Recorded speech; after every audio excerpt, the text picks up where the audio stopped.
Hello dear student, my name is Vicky Kumar Bahadur और आप सबका स्वागत करता हूं आपके अपने YouTube channel Rahul commerce academy में।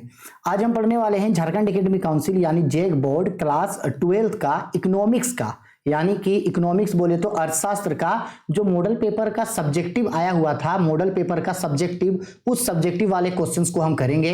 आज हम जो है हिंदी में भी और हिंदी के साथ साथ इंग्लिश में भी हम आप लोगों को एक एक क्वेश्चन को अच्छा से एक्सप्लेन करेंगे। साथ ही साथ इसका एक एक क्वेश्चन को इतनी बारीकी से और इतने अच्छे से आप लोगों को बताएंगे कि अगर आप एक बार इस क्वेश्चन को अच्छे से पढ़ लोगे या इस वीडियो को पूरा अच्छा से देख लोगे तो आपको इकोनॉमिक्स में कोई भी दिक्कत, डाउट, परेशानी नहीं होगा और ना ही आपको जो है कोई भी क्वेश्चन रट्टा मारने का जरूरत पड़ेगा। इतना इजी तरीके से हिंदी इंग्लिश दोनों में इतना इजी तरीके से एक्सप्लेन कर देंगे कि बस एक बार देखते ही आपको इस मॉडल पेपर सेट 1 का जितना भी क्वेश्चन है 19 का 19 क्वेश्चन आपको बहुत ही इजी तरीके से याद हो जाएगा और दोबारा वीडियो देखने की जरूरत नहीं पड़ेगा। तो वीडियो को शुरू से लास्ट तक जरूर देखिएगा। फिर भी अगर कोई भी दिक्कत, डाउट, परेशानी हो तो कमेंट करके जरूर बताना। आपको अगर वीडियो अच्छा लगे तो वीडियो को लाइक जरूर करना और अपने दोस्तों के बीच वीडियो को शेयर करना और चैनल को सब्सक्राइब नहीं किए हैं तो सब्सक्राइब करना। मुझे थोड़ा डिसअपॉइंटमेंट इस बात का लगता है कि मैं आप लोगों के लिए उतना मेहनत करता हूं लेकिन बदले में मुझे रिजल्ट उस तरीके से नहीं मिलता। आप लोग ना तो वीडियोस को लाइक करते हैं, ना तो ज्यादा से ज्यादा कमेंट करते हैं और ना ही ज्यादा से ज्यादा चैनल को सब्सक्राइब करते हैं, तो इससे मैं ज्यादा डिमोटिवेट हो जाता हूं। तो अगर आप चाहते हैं कि मैं कंटिन्यूसली वीडियो आप लोग के लिए लाता रहूं तो आप लोग भी थोड़ा सा मुझे सपोर्ट करें। वीडियो पसंद आए तो लाइक करें, दोस्तों के बीच शेयर करें, ज्यादा से ज्यादा चैनल को सब्सक्राइब करें ताकि ज्यादा से ज्यादा स्टूडेंट को इसका फायदा मिल सके। ठीक है, चलो आओ अब क्वेश्चन स्टार्ट करते हैं। तो बेसिकली ये हम लोगों का आज का पहला क्वेश्चन है। आ जाओ, ये हम लोगों का आज का पहला क्वेश्चन है। क्वेश्चन नंबर 1 पे बोल रहा है बीएसटी अर्थशास्त्र को परिभाषित कीजिए, डिफाइन माइक्रो इकोनॉमिक्स। तो बच्चा हम आप लोगों को इकोनॉमिक्स पढ़ाते समय ये पहले बताए थे कि 12th का जो इकोनॉमिक्स है यानी जो अर्थशास्त्र है, अर्थशास्त्र को दो कैटेगरी में बांटा। एक होता है माइक्रो इकोनॉमिक्स और एक होता है मैक्रो इकोनॉमिक्स, यानी व्यष्टि अर्थशास्त्र और समष्टि अर्थशास्त्र। व्यष्टि और समष्टि अर्थशास्त्र में बांटने वाले अर्थशास्त्री का, इकोनॉमिस्ट का नाम क्या था? Ragnar fish. यह भी एमसीक्यू में पूछेगा कि किसने सबसे पहले व्यष्टि और समष्टि अर्थशास्त्र यानी मैक्रो और मैक्रो शब्द का यूज किया था, तो वो थे रेगनर फिश। ठीक है, तो अब चूंकि यहां पे बोल रहा है कि माइक्रो इकोनॉमिक्स क्या होता है यानी व्यष्टि अर्थशास्त्र क्या होता है, ध्यान से समझ लो। माइक्रो इकोनॉमिक्स जो है, माइक्रो का मतलब होता है छोटा, माइक्रो का मतलब होता है आपका सूक्ष्म, यानी माइक्रो इकोनॉमिक्स का एक ऐसा ब्रांच है जिसमें इंडिविजुअल चीजों का स्टडी किया जाता है। किसका? इंडिविजुअल चीजों का स्टडी किया जाता है। जैसे सूक्ष्म अर्थशास्त्र अर्थव्यवस्था की ऐसी शाखा है जहां व्यक्तिगत इकाइयों का अध्ययन किया जाता है, जैसे एक व्यक्ति का मांग, एक व्यक्ति का बचत, एक व्यक्ति का पूर्ति, एक बाजार का मांग, एक बाजार का उत्पादन, यानी इंडिविजुअली इकोनॉमिक्स का एक ऐसा सेक्टर जहां इंडिविजुअल चीजों का स्टडी किया जाता है, यूनिट चीजों का स्टडी किया जाता है, यूनिट चीजों का स्टडी किया जाता है, उसी को माइक्रो इकोनॉमिक्स कहा जाता है। माइक्रो इकोनॉमिक्स का मतलब होता है स्मॉल, माइक्रो इकोनॉमिक्स का मतलब होता है छोटा। ठीक है, तो अगर हिंदी में बोले तो क्या बोलोगे? व्यष्टि अर्थशास्त्र क्या होता है? तो व्यष्टि अर्थशास्त्र अर्थव्यवस्था की एक ऐसी शाखा है जहां व्यक्तिगत इकाइयों का अध्ययन किया जाता है, जैसे किसी एक व्यक्ति की आय, किसी एक व्यक्ति की मांग, किसी एक व्यक्ति की बचत, किसी एक फार्म का उत्पादन, किसी एक फार्म का लागत, किसी एक फार्म का लाभ, इन सब चीजों के बारे में, एक चीजों के बारे में, इंडिविजुअल छोटे छोटे चीजों के बारे में पढ़ा जाता है माइक्रो इकोनॉमिक्स में। इंग्लिश में क्या बोलेंगे? इंग्लिश में बोलेंगे microeconomics is a branch where we can study only individual units like individual person incomes, individual person demand, individual person production, individual companies profit, individual या small unit के बारे में माइक्रो इकोनॉमिक्स में पढ़ा जाता है। ठीक है, आगे समझ में। और इसी के जगह माइक्रो के जगह अगर मैक्रो बोलता, माइक्रो के जगह अगर मैक्रो बोलता यानी कि समष्टि अर्थशास्त्र, तो बोलना माइक्रो इकोनॉमिक्स ऐसा इकोनॉमिक्स होता है जहां इंडिविजुअल चीजों का स्टडी नहीं करके पूरा ग्रुप या पूरे कंट्री के बारे में स्टडी किया जाता है। ठीक है, तो क्वेश्चन नंबर 1 का आंसर यही होगा। ठीक है, आगे समझ में जी। चलो एक एक क्वेश्चन अच्छा से समझाएंगे, टेंशन नहीं लेना, कोई भी दिक्कत, डाउट आप लोगों को नहीं होने देंगे। अब आते हैं क्वेश्चन नंबर 2 पे। देखो क्वेश्चन नंबर 2 पे क्या बोला? बाजार से आप क्या समझते हैं? What do you mean by market? तो हम आप लोगों को बताए थे, या आप सभी को पता होगा कि मार्केट क्या होता है। तो मार्केट एक ऐसा जगह होता है जहां अलग अलग प्रकार के वस्तुओं तथा सेवाओं को क्रय विक्रय किया जाता है, यानी बायर और सेलर यानी खरीदने वाला और बेचने वाला जिस जगह पे आपस में मिलता है और व्यापार को चलाता है, उसी जगह को बाजार कहा जाता है। आगे समझ में। देखो हिंदी में क्या बोला, देखो हिंदी में बोला बाजार ऐसी जगह को कहते हैं जहां पर किसी भी चीज का व्यापार होता है, यानी ऐसा जगह जहां क्रेता और विक्रेता आपस में मिलते हैं, वस्तुओं तथा सेवाओं को खरीदते हैं, बेचते हैं, उसे ही बाजार कहा जाता है। इंग्लिश में बोला है, देखो ये इंग्लिश में क्या बोल रहा है, बोल रहा है market refer to the place where buyer and sellers assemble, जहां बायर और सेलर आपस में मिलते हैं, एंड मेक ट्रांजेक्शंस, और आपस में दोनों लेन देन करते हैं, इसी जगह को बोला जाता है मार्केट। सिंपल है, ठीक है। बाजार कई तरीके का होता है, पूर्ण प्रतियोगिता का बाजार यानी कि परफेक्ट कंपटीशन मार्केट, एकाधिकार का बाजार यानी मोनोपोली मार्केट, एकाधिकृत बाजार मोनोपोलिस्टिक मार्केट, कई तरीके का बाजार होता है। क्वेश्चन नंबर 3 बोला एकाधिकार का क्या अर्थ है, right the meaning of monopoly. Monopoly मतलब होता है एकाधिकार बाजार। अब बताते हैं एकाधिकार बाजार क्या होता है, ध्यान से समझना। एक ऐसा बाजार जहां किसी भी गुड्स एंड सर्विसेज को बेचने वाला सिर्फ एक सेलर होगा। एक ऐसा बाजार जहां किसी भी सामान को बेचने वाला सेलर कितना होगा, एक होगा। यानी एक ऐसा बाजार जहां वस्तु को बेचने वाला केवल एक विक्रेता होता है, लेकिन बहुत अधिक उसके क्रेता होते हैं, बहुत अधिक उसके बायर्स होते हैं। एक ऐसा बाजार जहां पे एक सेलर है और बहुत सारा बायर्स होता है, बहुत सारे क्रेता होते हैं, ऐसे बाजार को मोनोपोली मार्केट कहते हैं। समझ में आ गया। ऐसा बाजार जहां किसी वस्तु को बेचने वाला केवल एक विक्रेता हो, उसको एकाधिकृत बाजार कहते हैं, ठीक है, एकाधिकार का बाजार कहते हैं। यानी कि monopoly market is a market where a single seller of goods and there are many more buyers, ठीक है। इसके अपोजिट अगर ऐसा बाजार जहां बहुत सारे बायर और बहुत सारे सेलर होते हैं, मतलब सामान को खरीदने वाले भी बहुत लोग होते हैं और बेचने वाले भी बहुत, तो ऐसे बाजार को पूर्ण प्रतियोगिता का बाजार यानी परफेक्ट कंपटीशन मार्केट कहा जाता है, ठीक है। आगे समझ में। अब हिंदी में देख लो, मोनोपोली बोला तो इसका आंसर एकाधिकार का अर्थ किसी बाजार में किसी वस्तु को बेचने वाला केवल एक व्यक्ति या संस्था से होता है, यानी किसी सामान को बेचने वाला एक ही व्यक्ति है, एक ही सेलर है, ऐसे बाजार को मोनोपोली मार्केट कहते हैं। इंग्लिश में भी बोला monopoly refer to the market in which there is a single seller of commodity with complete control over its price. एक सिंगल आदमी होता है जो गुड्स एंड सर्विसेज को बेचता है और पूरे मार्केट को अकेले कंट्रोल करता है, उसके प्राइस को खुद वो कंट्रोल करता है, क्योंकि अकेला है तो कीमत भी खुद तय करता है, ठीक है। 3 नंबर हो गया। चलो आगे बढ़ते हैं। Question number 4। क्वेश्चन नंबर 4 पे बोला है एकाधिकार में कीमत एवं सीमांत लागत के बीच कैसा संबंध होता है। बोला गया what is the relationship between price and marginal cost of monopoly. हम आपको अभी मोनोपोली का मतलब बताएं। मोनोपोली का मतलब होता है किसी भी बाजार में सिर्फ एक सेलर है, किसी भी बाजार में सिर्फ एक सेलर है। अब ध्यान से समझना, किसी भी बाजार में एक सेलर है और उसका बायर्स बहुत सारा है, यानी सामान को खरीदने वाला बायर्स बहुत सारा है। तो अगर बताओ, अगर एक आदमी है, सपोज कर लो ये ए है, सपोज कर लो कि अगर ए जो है वो एक सामान को बनाया, उसका सामान का कॉस्ट है 20 रुपया, सामान को बनाया, कॉस्ट उसका लागत कितना है 20, तो बताओ वो उसको बेचेगा कितना में, यानी उस सामान का जो प्राइस होगा वो प्राइस कितना में रखेगा। सर 20 रुपया तो नहीं रखेगा, क्यों? क्योंकि वो अकेला बेचने वाला है, तो वो चाहेगा कि ज्यादा से ज्यादा प्रॉफिट कमाए, ज्यादा से ज्यादा प्रॉफिट कमाए, यानी गुड्स का ज्यादा से ज्यादा प्राइस रखे। तो ऐसे कंडीशन पे जो सेलर होगा, अगर इस गुड्स का दाम 20 रुपया कॉस्ट है, तो वो 20 रुपया ना रख करके हो सकता है 30 रुपया इस गुड्स का कॉस्ट रखेगा।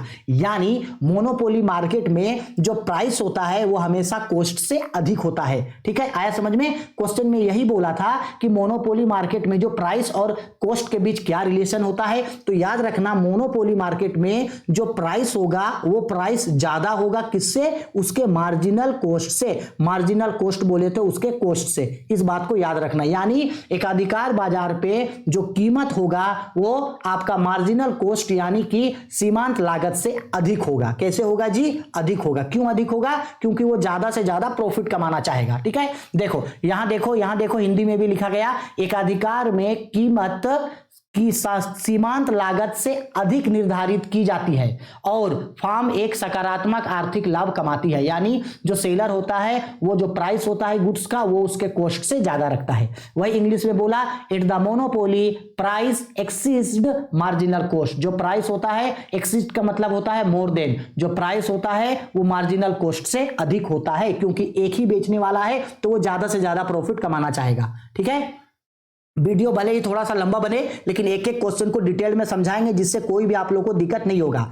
5 नंबर, आर्थिक एजेंट से आप क्या समझते हैं, उदाहरण दीजिए। What do you understand by economic agent, give example. देखो बच्चा, इकोनॉमिक एजेंट का मतलब सिंपल समझ लो, एक लाइन में समझा दे रहे हैं कि ऐसा कोई भी पर्सन, ऐसा कोई भी परिवार, ऐसा कोई भी फार्म, ऐसा कोई भी इंडस्ट्री, ऐसा कोई भी ग्रुप, यानी कोई भी लोग जो इकोनॉमिक एक्टिविटी को करता है, यानी वो डिसाइड करता है कि वो पैसा कहां कहां पे खर्च करेगा। सिंपल बात है, अगर कोई भी आदमी पैसा कमाता है, पैसा खर्च करता है, उन्हीं आदमी, उन्हीं परिवार, उन्हीं समूह, उन्हीं समुदाय, उन्हीं व्यापार, उन्हीं उद्योग, उन्हीं सरकार, उन्हीं सभी चीजों को आर्थिक एजेंट कहा जाता है, जो पैसा कमाता है और पैसा खर्च करता है। ठीक है, वेरी सिंपल। देखो इंग्लिश में भी सेम यही चीज आपको बोला। एक मिनट रुको, साइड में क्या आ गया ये, हाँ चलो देखो, बोला गया है आर्थिक एजेंट क्या है, तो ये वे व्यक्ति अथवा संस्थाएं हैं जो आर्थिक निर्णय लेते हैं, यानी पैसा कहां से कमाएंगे और पैसा कहां कहां खर्च करेंगे, क्या उत्पादन करना है और कितना उत्पादन करना है। उदाहरण जैसे कोई भी घर, कोई भी व्यक्ति, कोई भी सरकार, कोई भी केंद्रीय बैंक, ये सब चीजों को आर्थिक एजेंट कहा जाता है। इंग्लिश में क्या बोला, इंग्लिश में बोला इकोनॉमिक एजेंट क्या होता है, तो बोला द पर्सन और institution who take economic decision, economic decision लेता है कि पैसा कहां कहां से कमाएंगे, कहां कहां खर्च करेंगे। For example house holds, farms, governments and central banks, इन्हीं सब चीजों को क्या कहते हैं, इन्हीं को हम लोग आर्थिक एजेंट कहते हैं, इकोनॉमिक एजेंट कहा जाता है। Very simple. ठीक है, चलो आते हैं क्वेश्चन नंबर 6 पे। क्वेश्चन नंबर 6 पे क्या बोला, सरकारी बजट से आप क्या समझते हैं, what do you mean by government budget. हम गवर्नमेंट बजट जानने से पहले हम आपको यह पूछते हैं कि हमको बताओ कि बजट का मतलब क्या होता है। तो सर बजट का मतलब ध्यान से समझना, अगर आपके पास 1000 रुपया है, आपका इनकम कितना है, सॉरी आपका इनकम अगर मान लो 10,000 रुपया है, एक महीना में आप 10,000 कमाए, तो इन 10,000 को किन किन चीजों पे आप खर्च करोगे, यानी किन किन चीजों पे आप क्या करोगे, इसको एक्सपेंसेस करोगे, इसके बारे में जो आप पहले से तय करते हैं। जैसे कि 10,000 कमाए तो सेविंग कितना रुपया का करेंगे, खाने पीने में कितना रुपया खर्च करेंगे, पढ़ाई लिखाई में कितना खर्च करेंगे, इलेक्ट्रिसिटी का बिल कितना भरेंगे, मोबाइल कितना रिचार्ज करेंगे, यानी आपका इनकम और आपके एक्सपेंसेस का स्टेटमेंट बताने वाला एक ऐसा स्टेटमेंट जो ये बताता है कि आपका कितना कितना इनकम है और आप उन्हें किन किन चीजों पे खर्च करोगे, यही चीज बजट कहलाता है। हर आदमी, हर पर्सन, हर परिवार बजट बनाता है कि मेरा जो पैसा है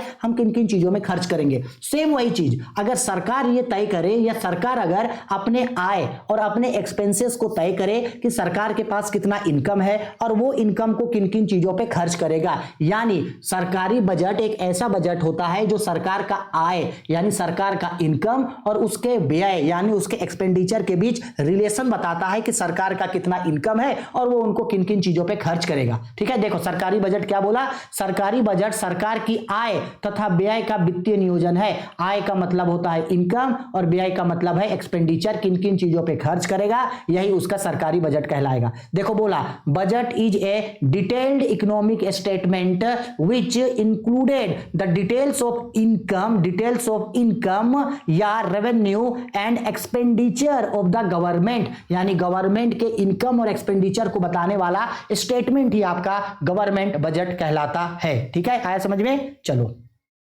आगे बढ़ते हैं क्वेश्चन नंबर 7। क्वेश्चन नंबर 7 पे बोल रहा है आयात प्रतिस्थापन से क्या तात्पर्य है, what is meant by import substitutes. ध्यान से समझना इंपोर्ट सब्स्टिट्यूट्स क्या होता है। सपोज कर लो कि अगर ध्यान से समझना, मेरे पास ओप्पो का एक फोन है, किसका फोन है, ओप्पो का। अब बताओ ओप्पो का जो फोन है वो तो विदेश का है। सपोज कर लो ये हम लोगों का यहाँ इंडिया है। रुको जी, थोड़ा सा हमको ड्राइंग बनाना नहीं आता है लेकिन आप लोग मैनेज कर लेना। सपोज ये हम लोगों का मैनेज कर लेना जी, सपोज कर लो ये हम लोगों का कंट्री है इंडिया। ठीक है, सपोज कर लो ये हम लोगों का कंट्री है इंडिया। ठीक, और जो ओप्पो का जो फोन है वो ओप्पो का फोन तो विदेश का है, तो विदेश से हम लोग यहाँ पे सामान इंपोर्ट करवाते हैं कि नहीं इंडिया में, बिल्कुल इंपोर्ट कराते हैं। अच्छा, याद है आप लोग को या पता है आप लोगों को कि इंडिया में जितना ज्यादा सामान एक्सपोर्ट नहीं होता है, निर्यात नहीं होता है, उससे ज्यादा इंपोर्ट होता है। अब देखो इंपोर्ट होने से क्या होगा, अगर बाहर का सामान हम लोग इंडिया में ज्यादा इंपोर्ट करेंगे, जैसे अगर विदेशी का या अगर दूसरे देशों का मोबाइल फोन यूज करेंगे तो उससे हम लोगों का देश का जो मोबाइल फोन है वो तो बिकना बंद हो जाएगा। हम लोग ओप्पो यूज करते हैं, रियलमी यूज करते हैं, वीवो यूज करते हैं, इसके बाद आपका रेडमी यूज करते हैं। ये सारा फोन आखिरकार विदेश फोन है। अगर मान लो कि विदेश का ये फोन यूज नहीं करते तो क्या हम लोगों के अंदर का, हम लोगों का इंडिया का जो यहाँ के लोग जो मोबाइल बनाते, क्या उन मोबाइल को हम लोग यूज नहीं करते? तो इससे क्या होता कि विदेश से जो हम लोग इंपोर्ट कर रहे हैं वो इंपोर्ट कम करना पड़ता। ठीक है, तो आयात प्रतिस्थापन आपको यह बताता है कि बाहर से आप जिन गुड्स को इंपोर्ट कर रहे हैं उस गुड्स को इंपोर्ट नहीं करो, उसके जगह जो है अपने अंदर का जो डोमेस्टिक मार्केट है, डोमेस्टिक मार्केट का गुड्स जो है वो खरीदो। यानी आयात प्रतिस्थापन यानी इंपोर्ट सब्स्टिट्यूशन यह बताता है कि गुड्स को बाहर से इंपोर्ट मत करो, उसके बदले अपने अंदर का जो डोमेस्टिक मार्केट है वहां से गुड्स को खरीदो। समझ में आया? यही चीज देखो यहां पे थ्योरी में लिखा गया हिंदी में, आयात प्रतिस्थापन एक व्यापार और आर्थिक नीति है जो उत्पाद के साथ विदेशी आयात को बदलने की वकालत करता है, जो बोलता है कि विदेशों से गुड्स आयात मत करो, अपने ही देश में जो है उसका उत्पादन करो। ठीक है, इंग्लिश में देखो सेम चीज बोला, import substitution is strategy under trade policy and abolishes the import of foreign products and encourage production in the domestic market। ये बोलता है कि विदेशों से इंपोर्ट मत करो, उसके बदले इंडिया में ही, अपने कंट्री में ही प्रोडक्शन करो। ठीक है, आया समझ में? चलो 7 नंबर हो गया। अब आते हैं क्वेश्चन नंबर 8 पे। ठीक है, चलो थोड़ा सा इसको और ऊपर कर लेते हैं। हाँ देखो 8 नंबर पे क्या बोला, किसी वस्तु की मांग को प्रभावित करने वाले कारकों की व्याख्या करें। Explain the factor affecting demand of A goods. हम ये चैप्टर आप लोगों को पढ़ाए थे डिमांड, और ये पूछ रहा है कि बताओ कौन कौन सा चीज है जो किसी गुड्स के डिमांड को इफेक्ट करेगा, यानी क्या होने से किसी भी गुड्स का डिमांड जो है वो गुड्स का डिमांड या तो इंक्रीज हो जाएगा या गुड्स का डिमांड डिक्रीज हो जाएगा। क्या क्या ऐसा चीज है जिससे गुड्स का डिमांड इंक्रीज या डिक्रीज हो जाएगा? तो सबसे पहला रीजन है इसका कंज्यूमर का इनकम, किसी भी उपभोक्ता का आय। अगर किसी भी उपभोक्ता का आय यानी इनकम अगर बढ़ेगा तो डिमांड बढ़ेगा, इनकम घटेगा तो डिमांड घटेगा, यानी डिमांड को सबसे पहले इफेक्ट करेगा कंज्यूमर का इनकम। ठीक है, दूसरा उस गुड्स का प्राइस, उस गुड्स का कीमत, कि उस गुड्स का कितना प्राइस है। नॉर्मल ये देखा जाता है कि कभी भी अगर किसी भी गुड्स का प्राइस बढ़ता है तो डिमांड घट जाता है, प्राइस घटता है तो डिमांड बढ़ जाता है। ठीक है, तीसरा नेचर ऑफ गुड्स, उस गुड्स का नेचर, नेचर ऑफ गुड्स, वस्तु की प्रकृति, कि वो गुड्स किस नेचर का है। अगर उस गुड्स का नेचर अच्छा है तो ज्यादा खरीदेंगे, नेचर कम है तो उस गुड्स को कम खरीदेंगे। तीसरा उपभोक्ता का आदत, उपभोक्ता का आदत, आदत का मतलब होता है उसका हैबिट, हैबिट किस तरीके का है। क्या जी? हैबिट किस तरीके का है। इसके बाद कंज्यूमर का हैबिट के बाद फैशन, उसका फैशन किस तरीके का है। ठीक है, और मौसम, मौसम के हिसाब से भी हम लोग चीजों को खरीदते हैं। ठंडा का मौसम आएगा तो ठंडा का कपड़ा खरीदेंगे,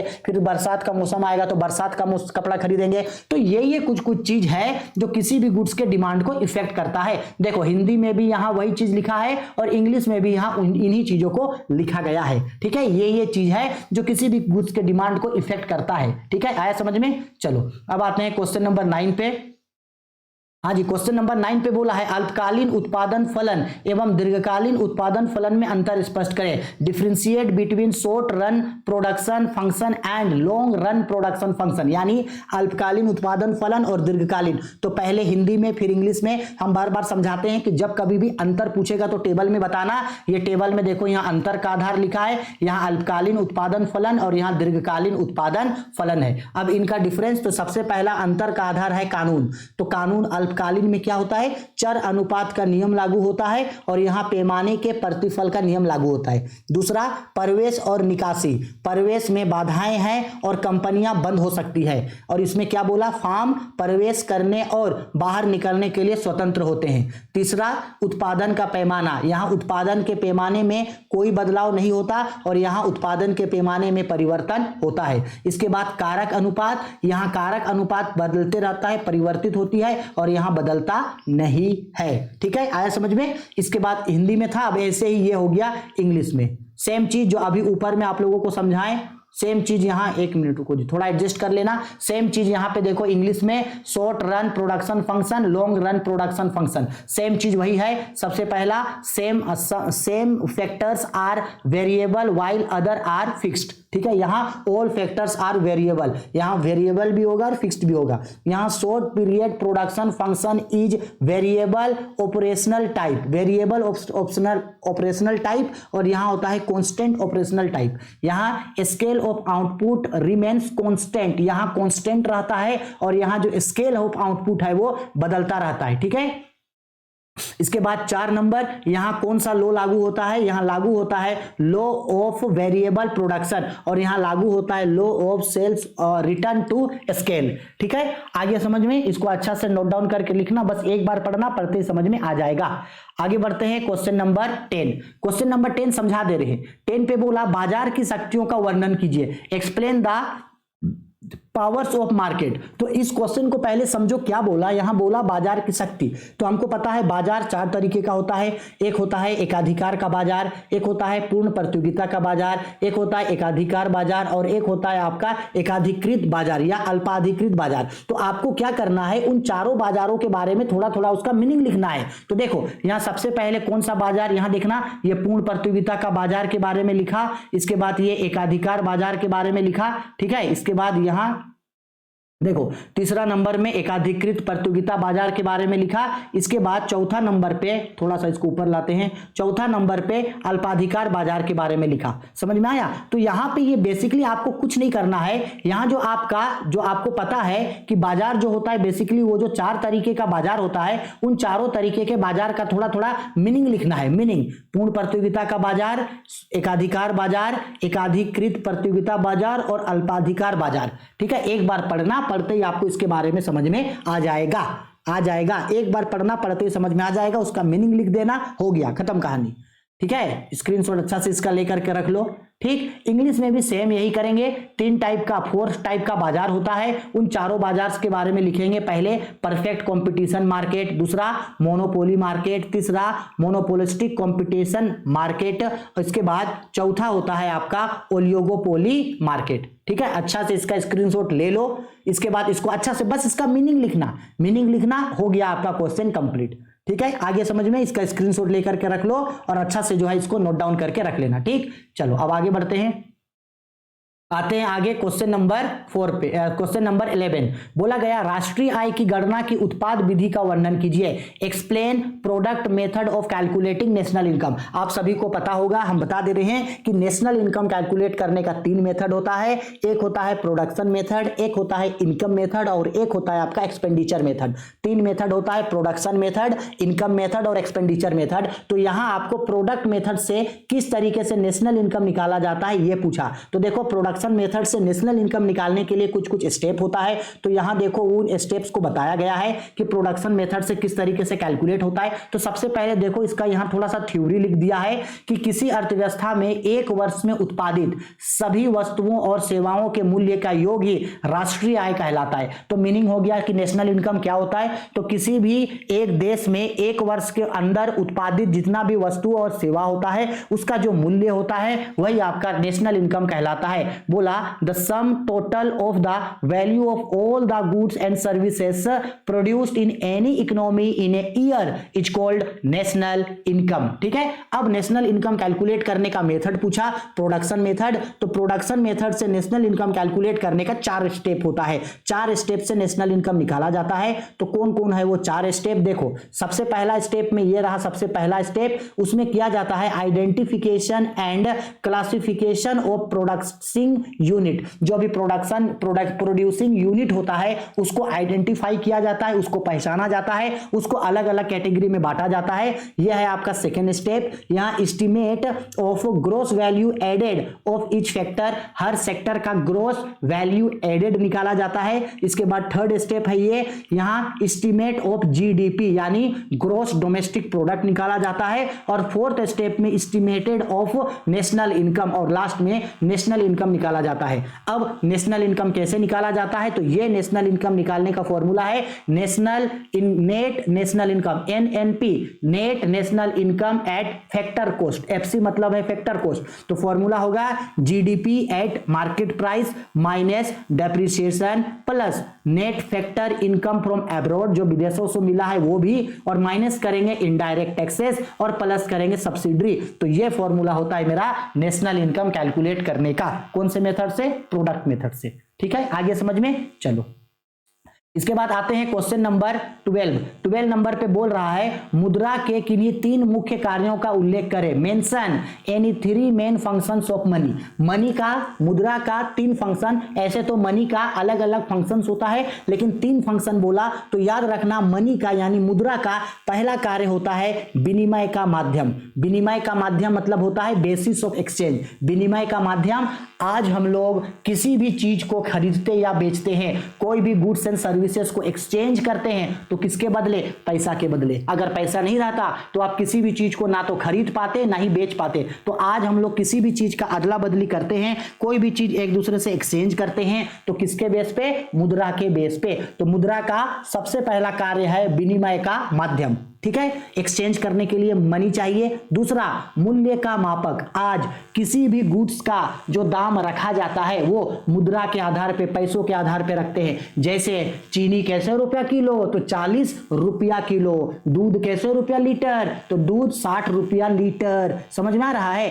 इसके बाद कपड़ा कैसे रुपया मीटर? तो कपड़ा 150 रुपया मीटर। आज किसी भी गुड्स का जो प्राइस वो मुद्रा के आधार पे ही रखा जाता है। तो मुद्रा का 2 इंपॉर्टेंट कार्य हुआ, विनिमय का माध्यम और मूल्य का मापक। ये दोनों मुद्रा का प्राथमिक या मुद्रा का मुख्य कार्य है। प्राइमरी फंक्शन ऑफ मनी है basis of exchange and measurement of unit. ठीक है, तीन काम बोला था, एक है विनिमय का माध्यम, एक है मूल्य का मापक। ठीक, और तीसरा है आपका साख का निर्माण, साख का आधार। साख का आधार मतलब होता है ट्रस्ट। कभी भी आपको अगर फ्यूचर में किसी भी चीज का अगर पेमेंट करना है तो आप वो पैसे के आधार पर ही कर सकते हो। तो 3 कार्य है, मूल्य, एक है विनिमय का माध्यम, दूसरा है मूल्य का मापक और तीसरा है साख का आधार। इंग्लिश में भी सेम यही 3 चीज बोला, मेन फंक्शंस ऑफ मनी। तो देखो जी, प्राइमरी फंक्शंस ऑफ मनी में क्या क्या है? सबसे पहला है मीडियम ऑफ एक्सचेंज, क्योंकि आज किसी भी गुड्स एंड सर्विसेज को जो हम लोग एक्सचेंज करते हैं वो मनी के बेसिस पे ही करते हैं।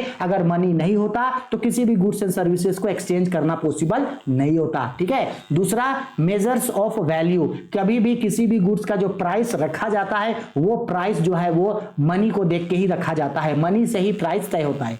तीसरा, बेसिस ऑफ क्रेडिट। ट्रस्ट जो बने रखता है, जो फ्लो बनाए रखा है, वो सारा का सारा ट्रस्ट जो है, बेसिस जो है वो जो है मनी के द्वारा ही बनता है, बेसिस टू या बेसिस ऑफ क्रेडिट। ठीक है, ये 3 प्राइमरी फंक्शन है मनी का। ठीक है, चलो आगे बढ़ते हैं। क्वेश्चन नंबर 13 देखो, क्वेश्चन नंबर 13 पे क्या बोला?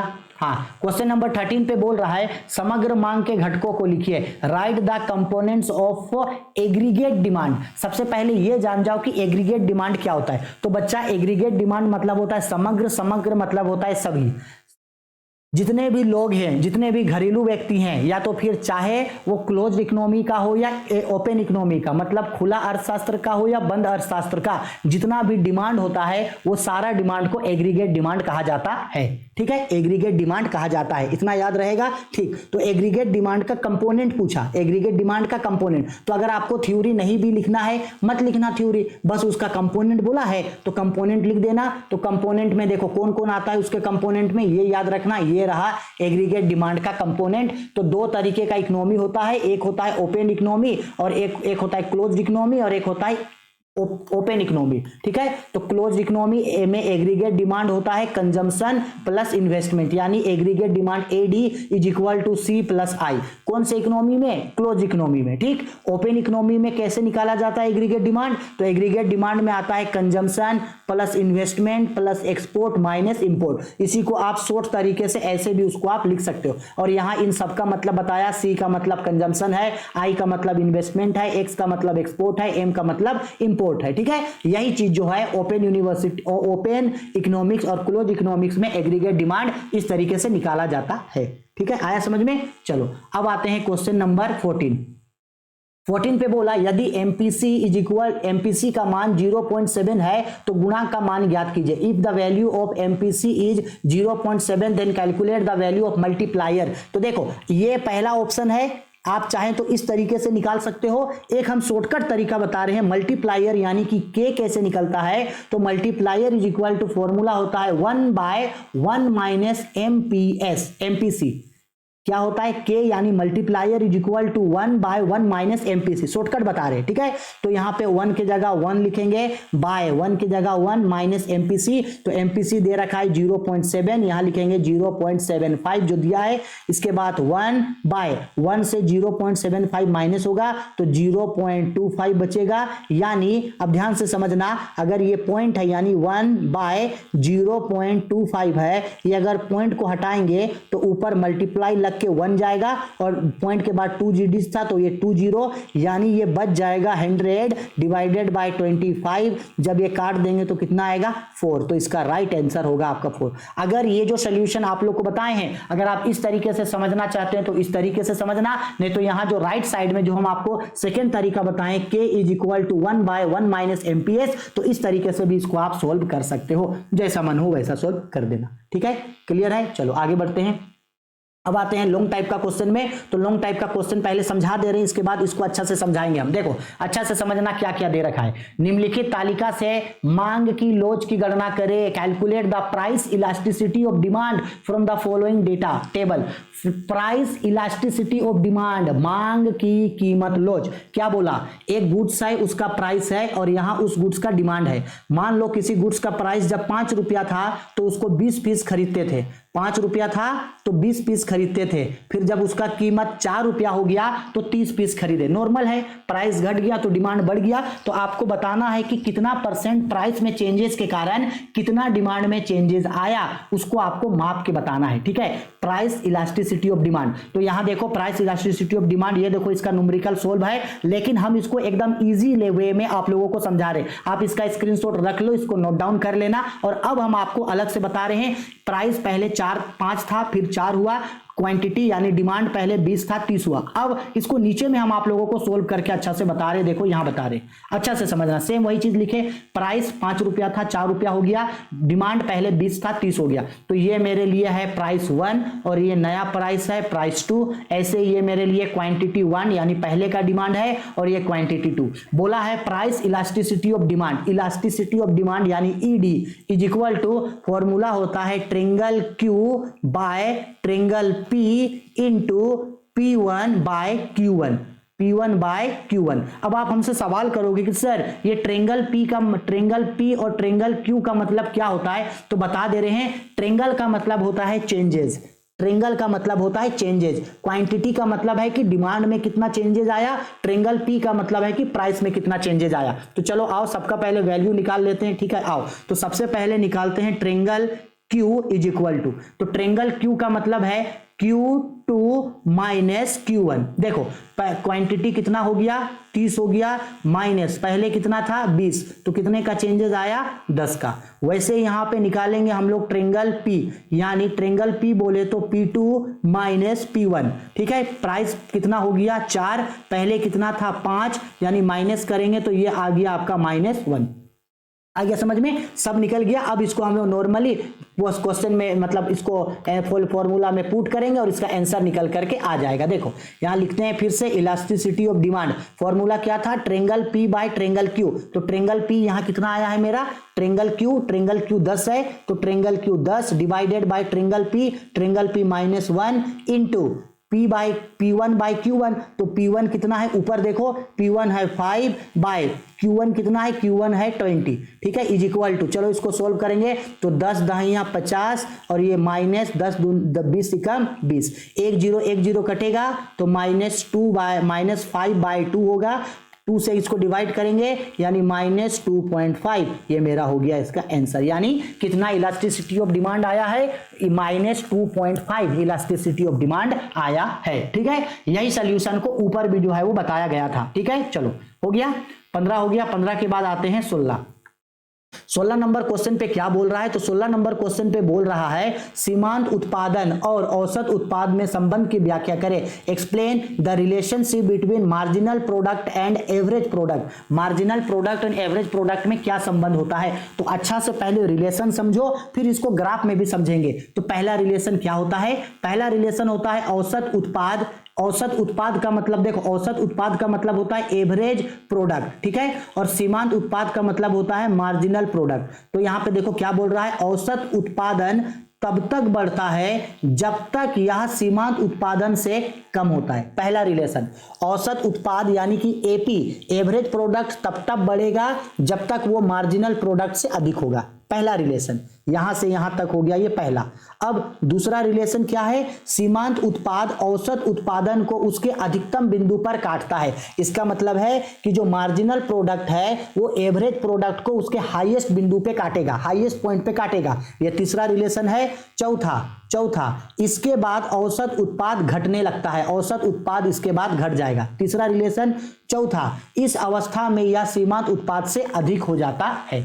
इंग्लिश में भी सेम यही चीज बोला। पहला, average product increases as long as it is less than marginal product. Average product तब तक बढ़ते रहता है जब तक मार्जिनल प्रोडक्ट उससे कम है, ठीक है। आगे, marginal product increments average product at this maximum point. जो मार्जिनल प्रोडक्ट है एमपी जो होता है वो एपी को उसके हाईएस्ट पॉइंट पे काटता है। उसके बाद जैसे काट देगा वैसे ही एपी जो है वो नीचे गिरने लगता है और एएम जो है वो ऊपर बढ़ने लगता है, ठीक है। आया समझ में? तीन रिलेशन है। इसी चीज को देखो यहाँ पे ग्राफ तरीके से जो है वो समझाया गया है। ये देखो ग्राफ, ठीक है, ये ग्राफ है टोटल प्रोडक्ट का। इसको नहीं देखो कोई दिक्कत नहीं है। ये जो ग्राफ नीचे से गया है ये ग्राफ है एपी का और ये ग्राफ है एमपी का। तो क्वेश्चन में क्या बोला? क्वेश्चन में ये बोला है कि एवरेज प्रोडक्ट जो है वो बढ़ते रहेगा। इस पॉइंट में देखो, यहाँ से पहले एवरेज प्रोडक्ट देखो बढ़ता रह रहा है, तब तक बढ़ेगा जब तक एमपी देखो उससे ज्यादा है, ठीक। इसके बाद देखो ये सबसे हाईएस्ट, देखो एवरेज प्रोडक्ट यहाँ सबसे हाईएस्ट है, तो जैसे ही हाईएस्ट है वहां पे एमपी उसको काटेगा। काट देने के बाद एमपी जो है वो नीचे आ जाएगा और एपी जो है वो ऊपर बढ़ते रहेगा। ये इन लोगों में क्या है? तीन रिलेशन है। आया समझ में? ठीक है, चलो आगे बढ़ते हैं। Question number 17। क्वेश्चन नंबर 17 में क्या बोल रहा है? बोला है क्वेश्चन नंबर 17 में पूर्ण प्रतियोगिता में एक फार्म के संतुलन की व्याख्या करें। Explain the equilibrium of a firm in a perfect competition. देखो, पूर्ण प्रतियोगिता बाजार में कोई भी फार्म संतुलन की स्थिति पे कब आता है? तो कोई भी फार्म, क्योंकि पूर्ण प्रतियोगिता बाजार पे बहुत ज्यादा वस्तुओं का क्रेता और विक्रेता होता है। पूर्ण प्रतियोगिता बाजार लंबे समय तक चलता है, इसलिए पूर्ण प्रतियोगी के पास इतना समय होता है कि वो दीर्घकाल के लिए वस्तुओं तथा सेवाओं का उत्पादन कर सके, जो मांग है उस मांग के अनुसार को पूर्ति कर सके, और भविष्य में जो है लंबे समय तक वो पैसा, यानी जो उसका लागत जो है उसके थ्रू उसका जो पैसा है, आय जो है वो ज्यादा आय की प्राप्ति कर सके, बाजार में ज्यादा से ज्यादा वस्तुओं का उत्पादन कर सके, और बाजार में ज्यादा वस्तुओं का उत्पादन करके उन वस्तुओं का पूर्ति करके ज्यादा से ज्यादा लाभ कमा सके। यही पूर्ण प्रतियोगी बाजार का संतुलन का शर्त है। और इसी चीज को पूर्ण प्रतियोगी ध्यान में रखता है, क्योंकि उसके पास समय ज्यादा है तो वो लंबे समय तक वस्तुओं तथा सेवाओं का उत्पादन करता है, इसके बाद लंबे समय तक वस्तुओं का पूर्ति करता है और लंबे समय तक लाभ वो कमाता है। जब वो देखता है कि बाजार में किसी वस्तु का मांग बढ़ रहा है तो वो पूर्ति को बढ़ा देता है, और जब मांग घट रहा है तो वो पूर्ति को घटा देता है। यही पूर्ण प्रतियोगी बाजार का एक बाजार में संतुलन का शर्त होता है, ठीक है। इसी चीज को जो है सेम अभी जो समझाएं वही चीज यहाँ पे थ्योरी पे लिखा गया है, ठीक है। इंग्लिश वाले लोग, इंग्लिश में भी सेम यही चीज जो हम अभी समझाएं कि पूर्ण प्रतियोगी परफेक्ट कंपटीशन इक्विलिब्रियम में तब आता है क्योंकि उसको पता है कि परफेक्ट कंपटीशन में there are large number of buyer and seller. So वो ये देखता है कि जिस समय में मार्केट में डिमांड बढ़ रहा है तो वो सप्लाई को बढ़ा देता है, और जब डिमांड कम हो जाता है तो वो सप्लाई को कम कर देता है। ऐसा इसलिए करता है वो ताकि वो डिमांड के रिगार्डिंग सप्लाई करे और ज़्यादा से ज़्यादा वो जो है वो मार्जिनल कॉस्ट से ज़्यादा जो है वो रेवेन्यू अर्न कर सके। और यही उसका इक्विलिब्रियम का सबसे पहला कंडीशन है कि जो उसका मार्जिनल कॉस्ट होता है वो उससे ज़्यादा उसके प्राइस को रखे, लॉन्ग टर्म तक गुड्स एंड सर्विसेज का प्रोडक्शन करे, सप्लाई को देखते हुए डिमांड को देखते हुए सप्लाई करे, जब मार्केट में डिमांड बढ़ रहा है तो सप्लाई को बढ़ा दे, जब मार्केट में डिमांड घट रहा है तो सप्लाई को भी घटा दे, जिसके बाद वो ज्यादा से ज्यादा प्रॉफिट जो है वो कमा सके। यही परफेक्ट कंपटीशन का इक्विलिब्रियम का पॉइंट होता है। ठीक है, इसी चीज को देखो यहाँ पे ग्राफिक तरीके से आप लोगों को समझाया गया है। ये कंडीशन है, याद रखना इस चीज को, AR बराबर MR यानी एवरेज रेवेन्यू जो है उसका मार्जिनल रेवेन्यू के बराबर होता है। इस कंडीशन का शर्त है ये, इसको जरूर याद रखना। ठीक है, हो गया। अब आते हैं हम लोग लास्ट क्वेश्चन पे। लास्ट क्वेश्चन यानी question number 18। Question number 18 basically numerical question है, इसलिए इसको थोड़ा सा अच्छा से समझना। आओ थोड़ा सा इसको ऊपर करते हैं। देखो क्या निकालने बोला है, निकालने हमको बोला है क्वेश्चन में, calculate net value added from the following. Net value added, यहाँ रुपया दिया है लाख में, सेल्स दिया है आपका अब 200 lakh, purchasing of raw material 50 है, फाइनल स्टॉक यानी कि क्लोजिंग स्टॉक 15 है, इनिशियल स्टॉक यानी कि ओपनिंग स्टॉक 10 है, इसके बाद कंजम्पशन ऑफ फिक्स्ड कैपिटल 10 है। तो याद रखना आप लोग, ये एक फॉर्मूला होता है, value of output is equal to, थोड़ा सा इसको और ऊपर करते हैं ताकि अच्छा से आप लोगों को समझा सके। वैल्यू ऑफ आउटपुट का फॉर्मूला होता है sales plus change in stock minus purchase of raw material minus consumption of fixed capital. तो सबसे पहले सेल, तो देखो सेल यहां ऑलरेडी दिया है 200, तो सेल के जगह 200 लिख दिया। Change in stock 5, change in stock निकाला जाता है चेंज इन स्टॉक। तो चेंज इन स्टॉक कैसे निकाला जाता है, change in stock is equal to closing stock minus opening stock. Closing stock यानी कि फाइनल स्टॉक 15 है और ओपनिंग स्टॉक यानी कि इनिशियल स्टॉक 10 है, तो ये घट के कितना आएगा 5। तो यहां देखो चेंज इन स्टॉक में देखो यहां देखो लिखा गया है ये 5, ये यहां लिखा गया है 5। आया समझ में? ठीक है, ये 5 कैसे आया है, चेंज इन स्टॉक निकल के आया है, closing stock minus opening stock. फिर परचेज ऑफ रॉ मटेरियल 50 है, फिक्स्ड कैपिटल है 10। अब 200 में 5 को जोड़े तो एक 205, इस 60 और 50 और 10 60, 205 से 10 घटाएं तो ये 145 लाख। ये है इसका, क्या है इसका, ये वैल्यू ऑफ आउटपुट है। ठीक है, आया समझ में? आई होप सारा क्वेश्चन समझ में आ गया। फिर भी अगर कोई भी दिक्कत, डाउट या परेशानी है, कोई भी प्रॉब्लम है तो बेझिझक वीडियो के कमेंट बॉक्स पे कमेंट करके हमको पूछना, हम आप लोगों के सारे सवालों का जवाब आप लोगों को जरूर दे देंगे। किसी भी वीडियो, कोई और सब्जेक्ट्स का वीडियो चाहिए तो बेझिझक कमेंट करके हमको बता देना, उस पार्टिकुलर सब्जेक्ट का वीडियो आप लोगों के लिए अपलोड कर देंगे। ठीक है, चलो टेक केयर, मन लगा के एग्जाम का तैयारी करो और अच्छा से पढ़ो।